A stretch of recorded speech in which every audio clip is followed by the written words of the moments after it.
Assalamu alaikum, very good evening, ladies and gentlemen. Welcome to yet another episode of Perceptive Learning Zone, and I'm your host, mentor, Hamza Nasser. In today's session, we are going to be analyzing the recently announced budget for Pakistan's fiscal year 2026 to 2027.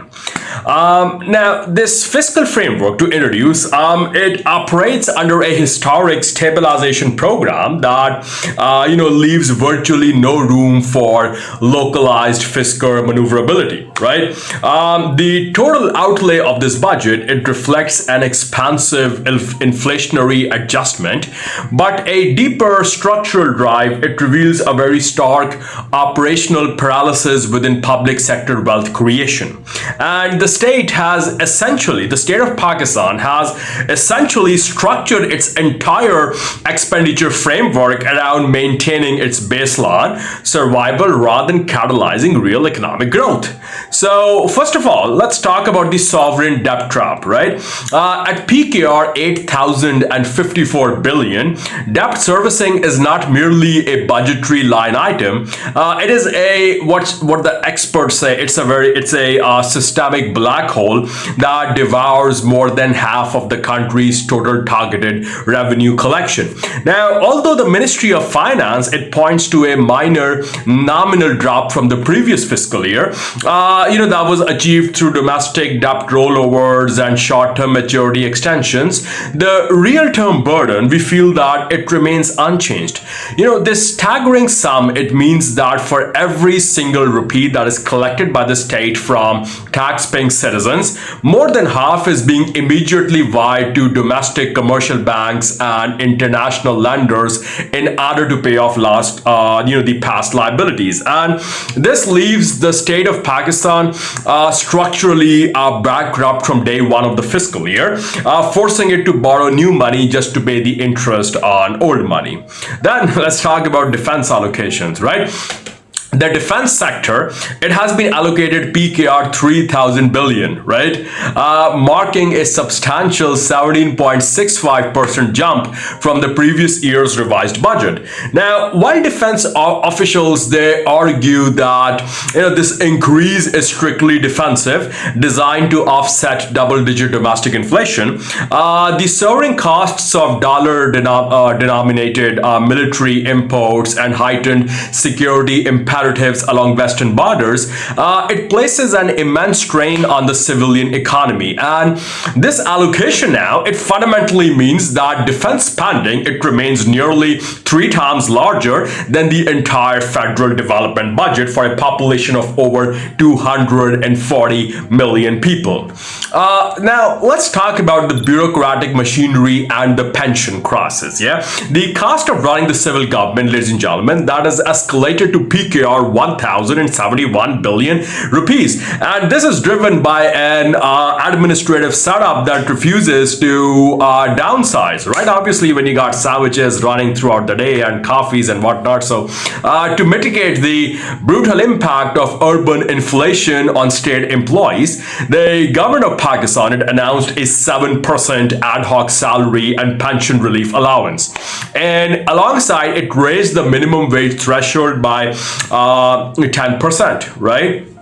However, the real fiscal crisis, it lies in the pension bill, which has ballooned to PKR 1,169 billion Pakistani rupees. The state's unfunded pension liability, it has officially transformed into a runaway train, and it is growing faster than civil salaries and outpacing the entire revenue contribution of multiple combined tax categories, right? Then you have the development freeze. In sharp contrast to the growth that is seen in current expenditures, the public sector development program has been completely frozen at 1,000 billion Pakistani rupees. Given that real-world construction and material inflation is hovering well above 15%, a flat nominal budget, it represents a massive contraction in real terms. This means, fellas, that vital infrastructure projects ranging from regional water reservoirs and hospital expansions to primary schools, digital broadband networks, they will either be shelved or they will face prolonged delays, which will cripple the nation's long-term productive capacity.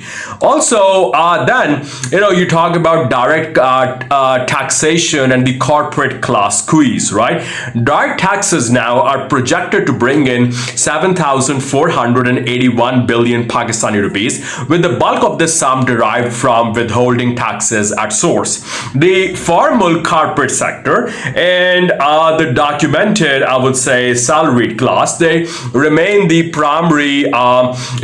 primary targets of this collection drive. And while the finance bill, it modified the income tax slabs to shield lower tier workers making under the minimum thresholds, it aggressively increased the progressive tax rates on middle and upper middle management.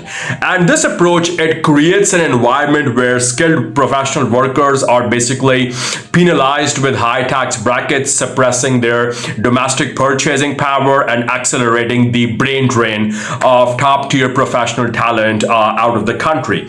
Also, it's important to understand the the petroleum development levy. It has been aggressively adjusted upward to PKR 1,677 billion, and this is a sharp 14.23% increase over the previous year. The petroleum development levy, known as PDL, it functions as a critical fiscal cushion for the government by locking in a high fixed surcharge per liter on petrol and high-speed diesel. The state ensures that even if global crude oil prices crash on the international market, the domestic consumer will not receive the financial relief. Instead, the price difference is captured directly by the federal treasury in order to cover the fiscal deficit, effectively turning each and every petrol pump in this Islamic Republic of Pakistan into an FBR collection office, right? Then let's do an institutional autopsy. Let's talk about the analyst critiques and political fallout, right? First of all, let's discuss the media lens on economic sovereignty. A senior media analyst by the name of Talat Hussain has been vocal in his critique of the budget's underlying narrative, characterizing it as an economic narrative exposed. Hussain points out that the document, it lacks internal sovereign planning, and he argues that it was drafted with the singular objective of satisfying external IMF parameters rather than fostering domestic industrial growth. And the consensus, I would say, across major financial journals is that the budget, it represents a total surrender of domestic economic policy to international lenders, leaving local businesses to bear the brunt of a high interest, high tax trap. Then let's talk about the structural imbalance, right? Mainstream economic analysts, they point to a profound flaw in the budget's architecture, right? The 2026-27 fiscal plan now, it largely spares wholesale tier 1 retailers. It spares luxury real estate developers and wealthy agricultural landowners, and this naturally harms the poorer demographics while failing to register and tax the country's massive undocumented wealth pools. And by allowing these powerful lobbies to completely bypass the tax system, the state has chosen to place the entire financial burden of national survival on a tiny compliant pool of corporate entities as well as salarized employees, right?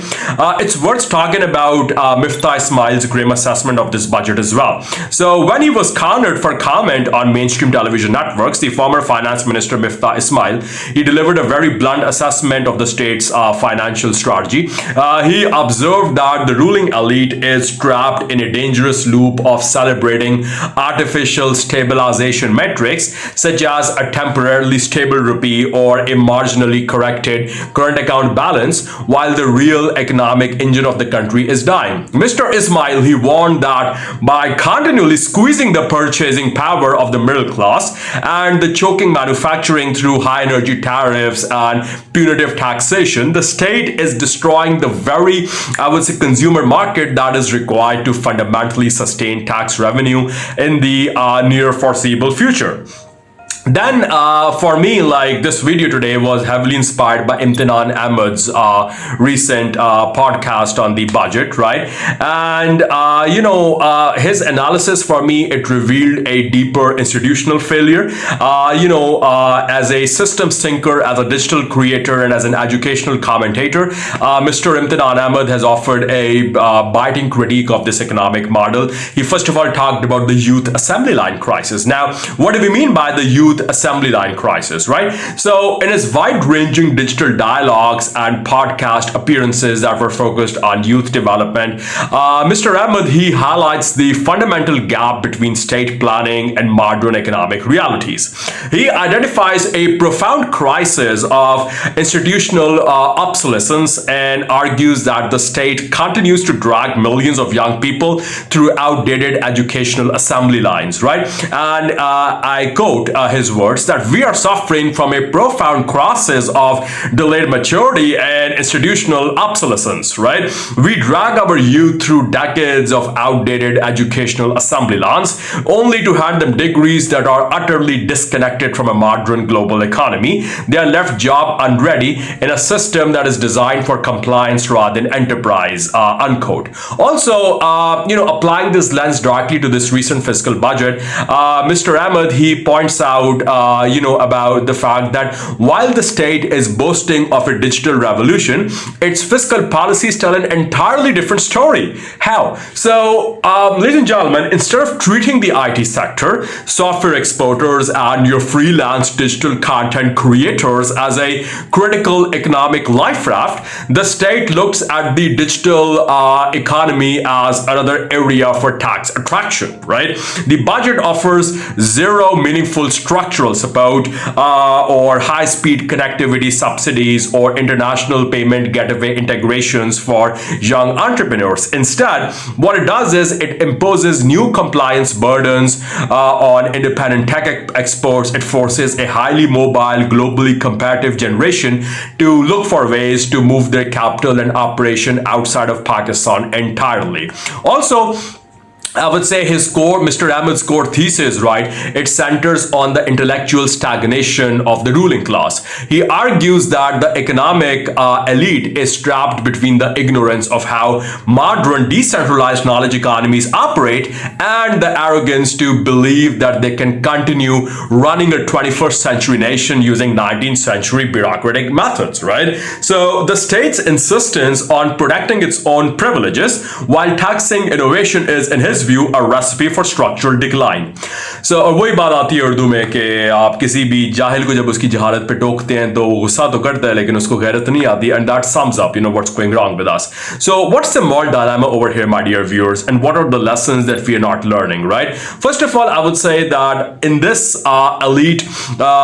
in this fiscal layout, the state has gone to great lengths to shield its own elite structures, right? I'm talking massive institutional allowances, subsidized fuel quotas for bureaucrats, luxury vehicle procurements for state executives, and sprawling real estate privileges for the ruling elite. They remain fully funded. To pay for this, the state has bypassed, the state has passed the cost entirely to ordinary citizens through regressive sales taxes and a high petroleum levy. This dynamic, I feel like it creates a very ethical crisis. So citizens are forced to cut back on basic nutrition, healthcare, and the children's education to find the operational upkeep of an inefficient governance apparatus, right? Another moral dilemma is the failure to downsize. I feel like the most striking lesson that has been completely ignored from our past economic crisis is that a state cannot tax itself into prosperity, right? The government has repeatedly, I repeat, the government has repeatedly ignored calls to radicalize, downsize the federal cabinet, merge duplicate ministries, and liquidate loss-making SOEs, that is state-owned enterprises like, for example, the Pakistan International Airlines and other inefficient power distribution companies, which literally are draining billions from the national treasury each and every month.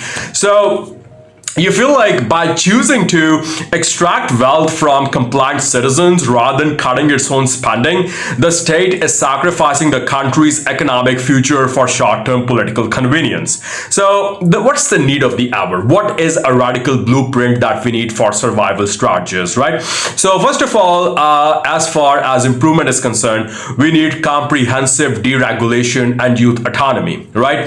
The state, it must completely restructure its relationship with the independent technology sector and small-scale entrepreneurs. If the formal education system cannot provide job readiness for a population where over 64% is under the age of 29, then the state must at least get out of the way of the self-taught digital class, right? This means enacting a 10-year zero-tax mandate on all freelance digital service exports, software development platforms, as well as independent content creation ventures. Also, we gotta dismantle the complex FBR registration processes for micro enterprises and replace them with a simple single-page digital registration form.